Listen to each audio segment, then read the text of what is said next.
하나님의 말씀을 함께 보겠습니다. 오늘은 예레미야 10장 1절부터 16절 말씀을 함께 보도록 하겠습니다.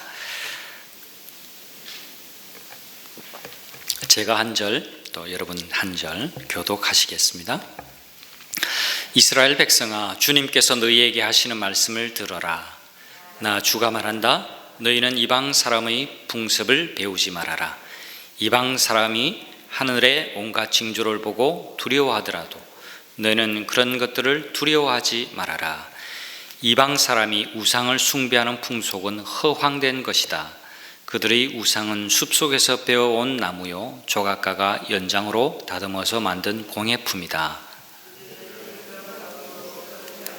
꾸미고 망치로 못을 박아 고정시켜서 쓰러지지 않게 하였다.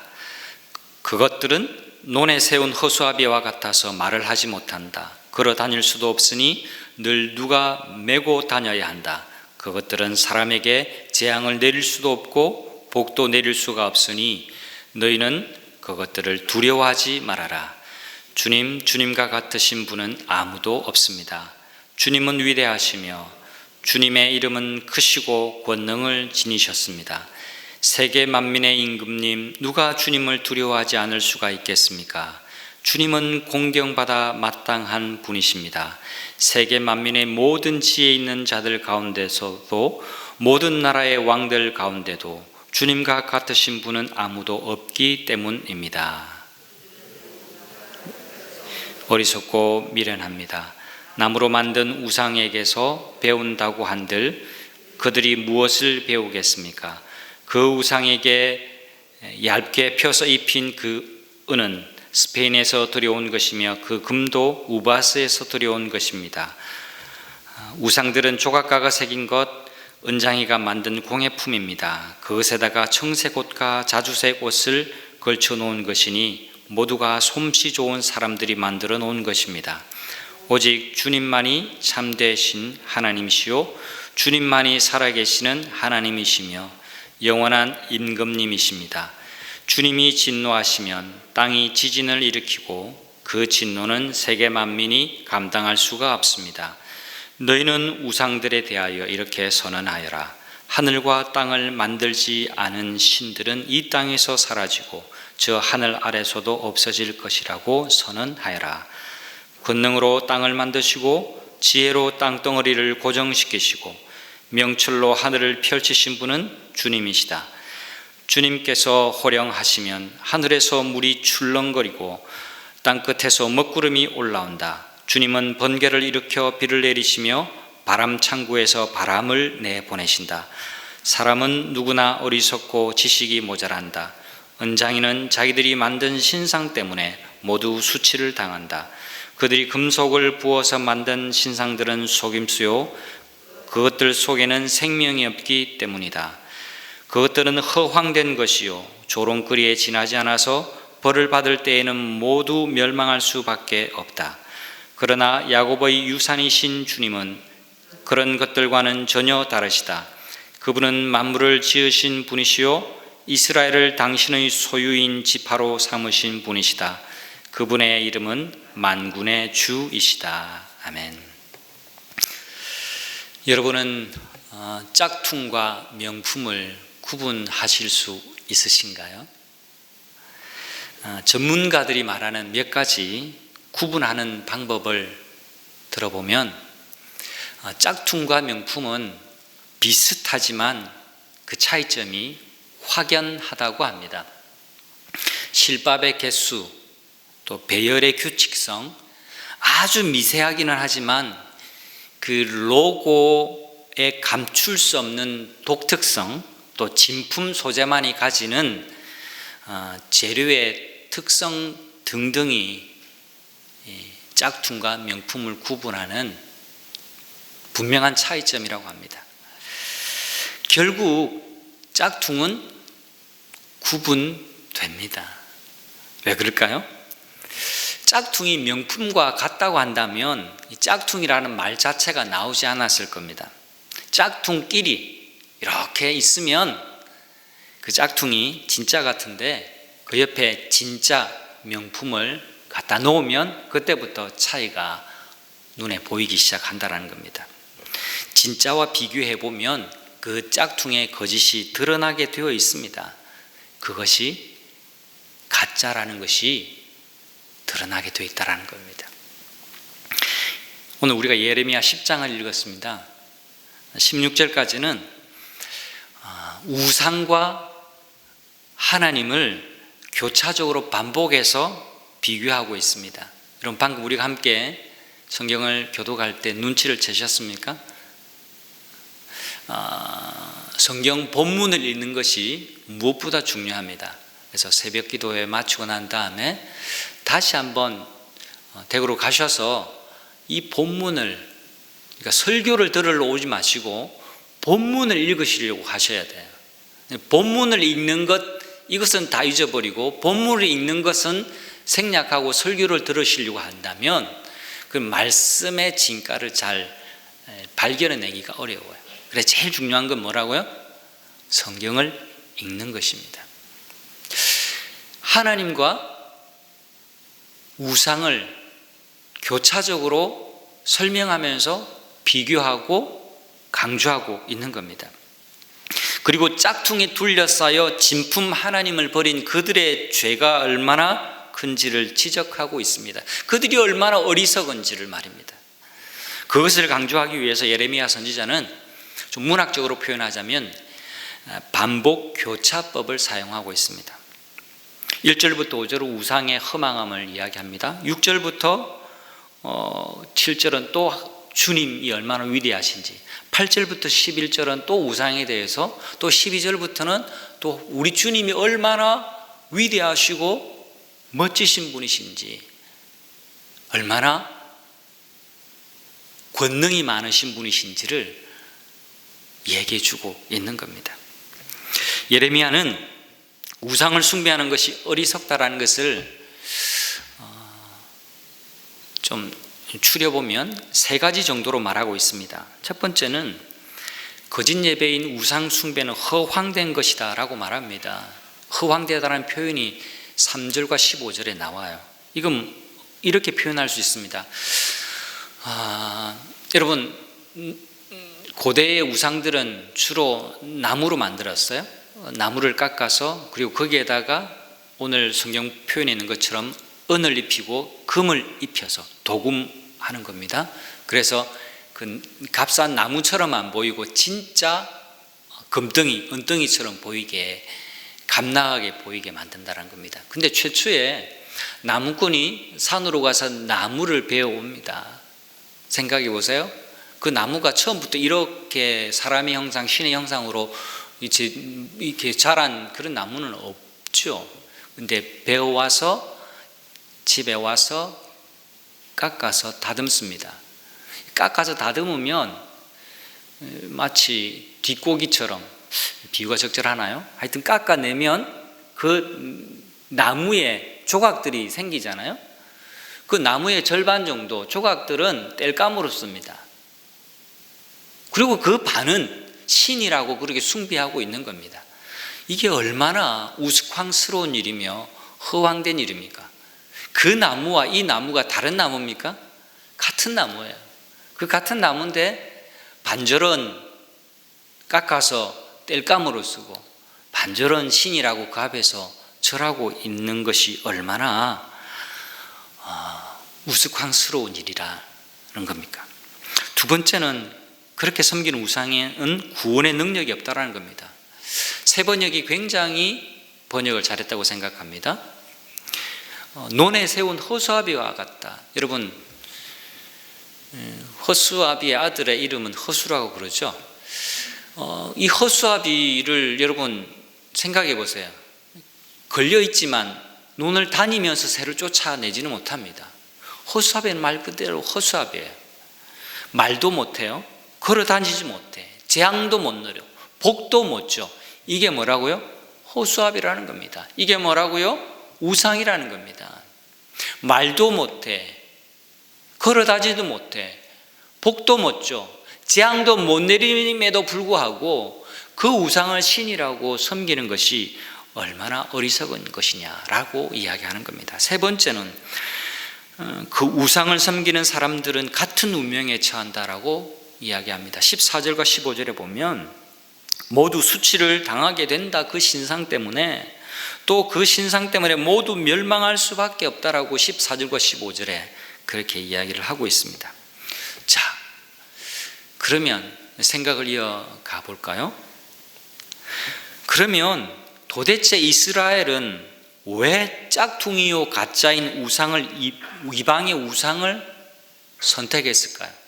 하나님을 버리고 왜 이들은 짝퉁을 택하고 명품을 버리고 짝퉁을 택하며 참신이신 하나님을 버리고 왜 거짓되고 허황되고 어리석은 우상을 섬기는 것을 선택했을까요?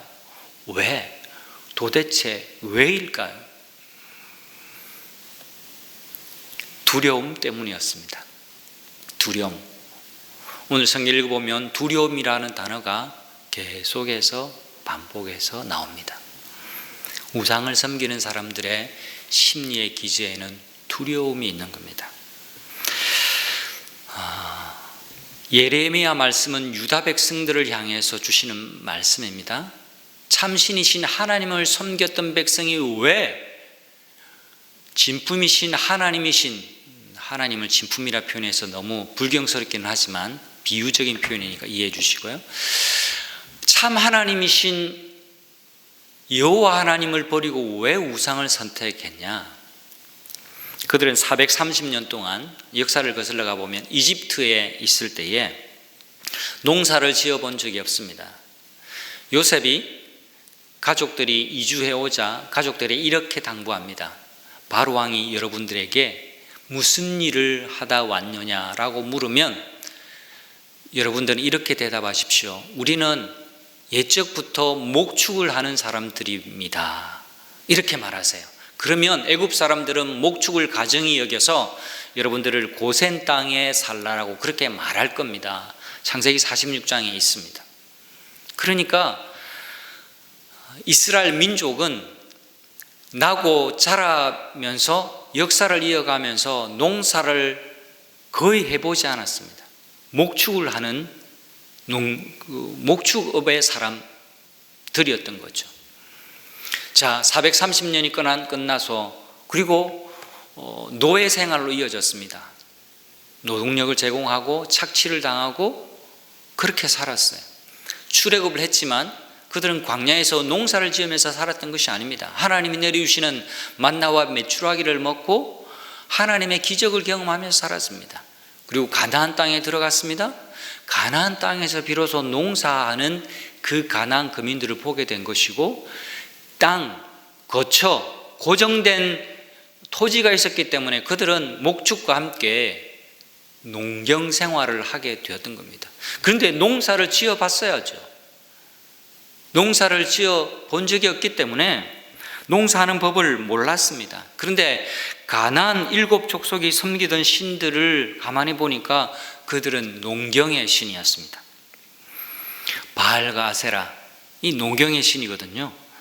풍류의 신들이었습니다. 그 땅 사람들이 이렇게 이스라엘 백성들이 말해 준 겁니다. 우리가 섬기는 신과 하나님을 함께 섬기면 어떻겠습니까?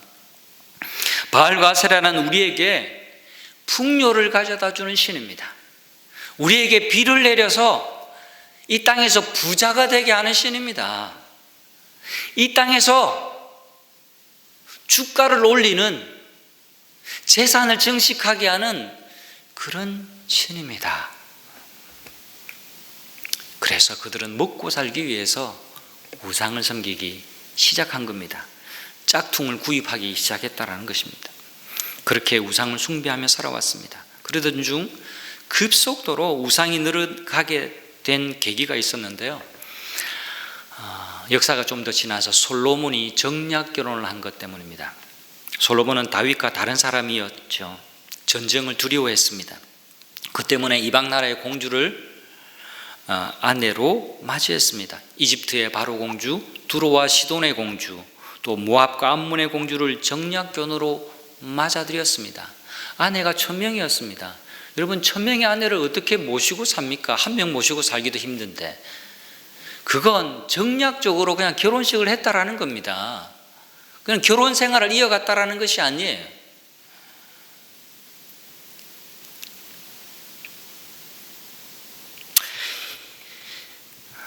그 여인들은 우상을 가져왔고 우상을 섬기는 제사장들을 데려온 것입니다. 이방 제사장들이 이스라엘 곳곳에 산당을 짓고 이스라엘 종교와 혼합하여서 혼합 종교로 만들어버렸어요. 그래서 솔로몬 이후부터는 수많은 우상들이 온 나라에 차고 넘치게 된 겁니다. 가나안을 정복한 이스라엘 백성들과 솔로몬의 공통점은 바로 두려움이었습니다. 이 가나안 땅에 먹고 살지 못하면 어떻게 할까? 아버지 다윗이 세운 이 나라, 더 쪼그라들면 어떻게 할까? 전쟁은 두렵고 전쟁은 하기 싫고 하나님이 주신 그 비전 따라서 살기는 어렵고 두렵다. 그래서 타협하고 혼합해서 하나님도 섬기고 가짜 신인 우상도 섬기는 신앙의 타락이 생겨나게 된 것입니다. 여러분 2절을 다시 한번 보겠습니다. 나주가 말한다. 너희는 이방 사람의 풍습을 배우지 말아라. 이방 사람의 풍습은 우상을 섬기는 것입니다. 이방 사람이 하늘의 온갖 징조를 보고 두려워하더라도, 두려워한다라는 말이 나옵니다. 너희는 그런 것들을 어떻게 해요? 두려워하지 말아라. 또 5절 말씀을 보십시오. 역시 두려움이라는 표현이 나옵니다. 그것들은 논에 세운 호수아비와 같아서 말을 하지 못한다. 걸어 다닐 수 없으니 늘 누가 메고 다녀야 한다. 그것들은 사람에게 재앙을 내릴 수도 없고 복도 내릴 수가 없으니 너희는 그것들을 어떻게 해요? 두려워하지 말아라. 그 새긴 조각 우상인 그들이 너희들을 해코지 결코 못하니, 그들은 말도 못하고 걸어다니지도 못하고 복도 못 내리고 재앙도 못 주는데 왜 그렇게 두려워하고 있니? 라고 말씀을 하고 있는 겁니다. 하나님 우상을 섬기는 이스라엘 백성들의 마음속에 있는 깊은 두려움을 알고 계셨습니다. 두려워하지 말아라. 왜 두려워하느냐? 왜 자연 만물을 두려워하고 우상을 두려워하느냐?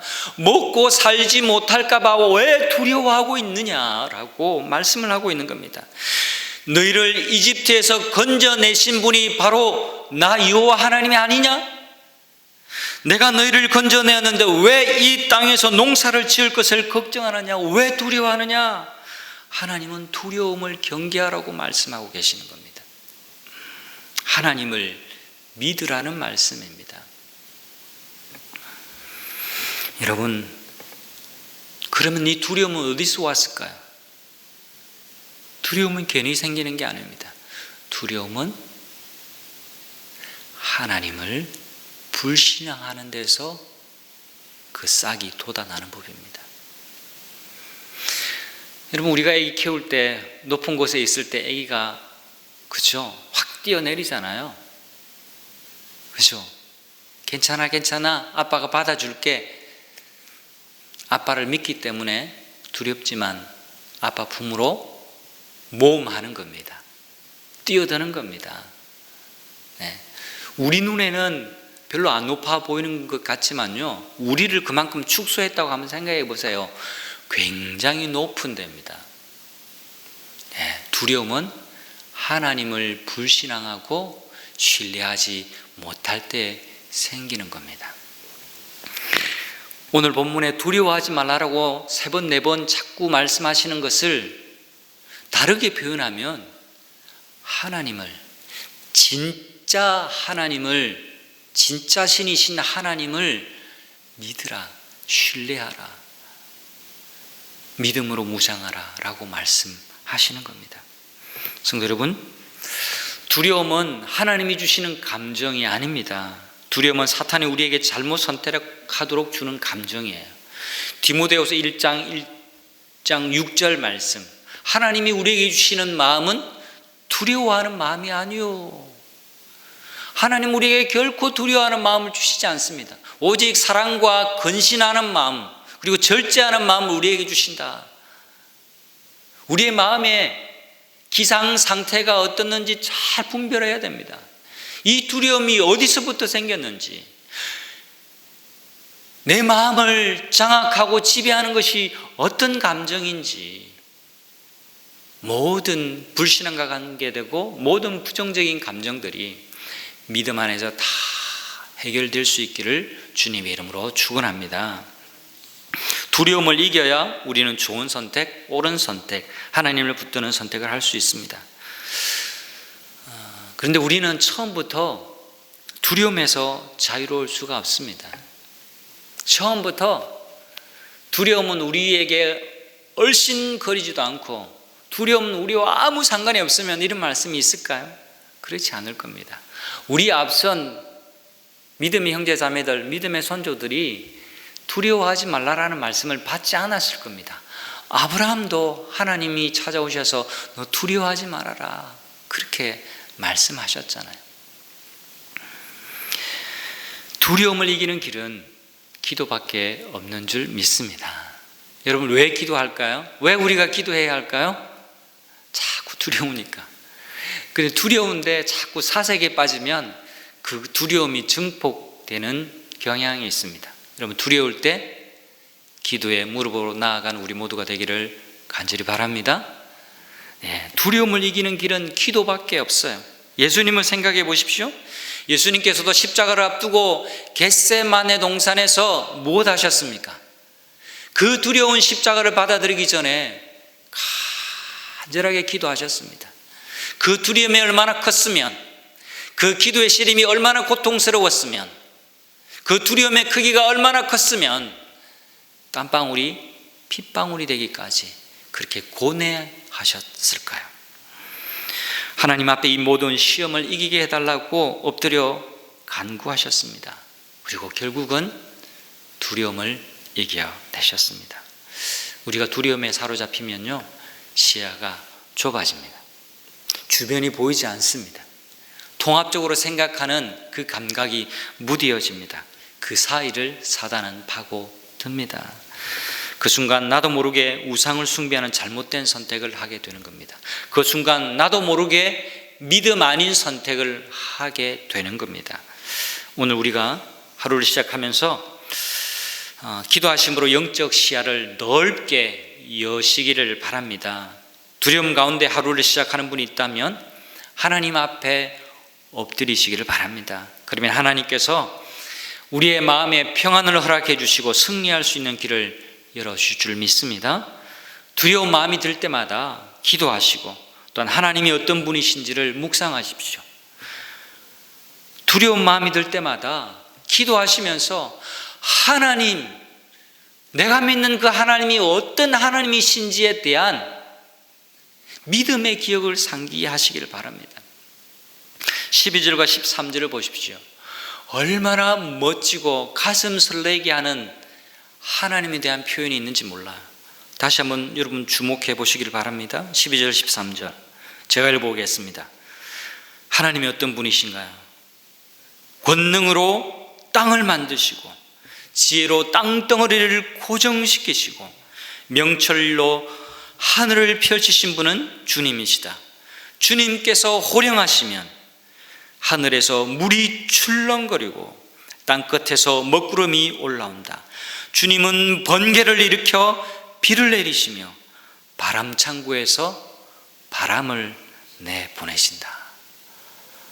이 표현을 읽으면 하나님이 얼마나 멋지신 분이신지, 하나님의 권능이 얼마나 큰지를 우리가 알 수 있습니다.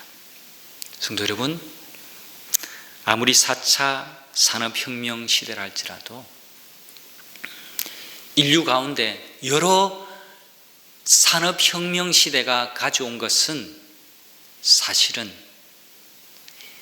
인간의 진보와 하나님께로 나아가게 하는 길이라기보다 이 땅에 여러 가지 재앙을 가져오게 되었습니다.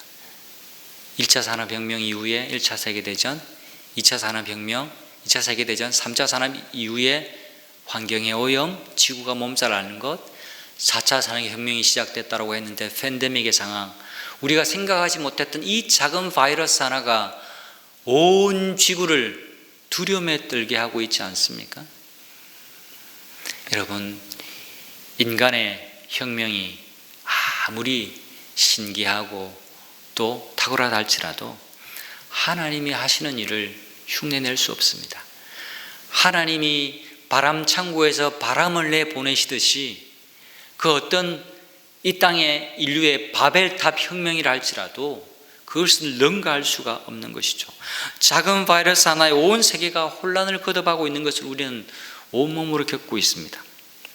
인간은 겸손해야 합니다. 겸손해질 때 하나님을 찾게 됩니다. 하나님을 찾으면 비로소 겸손해질 수 있습니다. 세상을 창조하시고 지혜로 지금 다스리고 계신 하나님께서 우리의 두려움을 사라지게 하실 것입니다. 승리하게 하시고 이겨내게 하실 줄 믿습니다. 오늘도 기도로 시작하시고 승리하시기를 우리 주님의 이름으로 축원합니다. 아멘. 아멘이십니까? 아멘. 함께 기도하고 하루를 시작하려고 합니다. 여러분, 오늘은 예배를 위해서 기도하는 날입니다. 내일 주일 예배가 준비되고 있습니다. 내일은 추수감사 주일인데요, 하나님 앞에 진정으로 감사의 마음을 올려드리고 감사의 예배를 드리는 복된 주일 예배가 되기를 위해서 함께 첫 번째 기도했으면 좋겠고요. 내일은 또 2달 넘도록 이어진 비대면 상황에서 또 다시 우리 자녀들의 예배가 시작됩니다. 우리 초등부, 또 유치부, 또 사랑부 예배가 있는데 우리 자녀들을 축복해 달라고 해서 기도하고요. 아직은 70% 가량 더 이상일 수 있는데 비대면 예배를 드리십니다. 아직은 대면 예배 오시는 분이 확연히 적습니다. 하나님, 이 팬데믹의 상황이 잘 해결될 수 있도록 도와주시고 온라인 예배를 드리는 성도님들도 온전한 예배, 하나님을 만나고 경험하는 예배를 드리는 주일 예배가 되게 하여 주시옵소서. 영감이 충만하고 넘치며 은혜가 부어지는 예배가 되기를 위해서 우리 함께 한 목소리로 기도하시고 자유롭게 기도하시기를 간절히 바랍니다. 기도하겠습니다.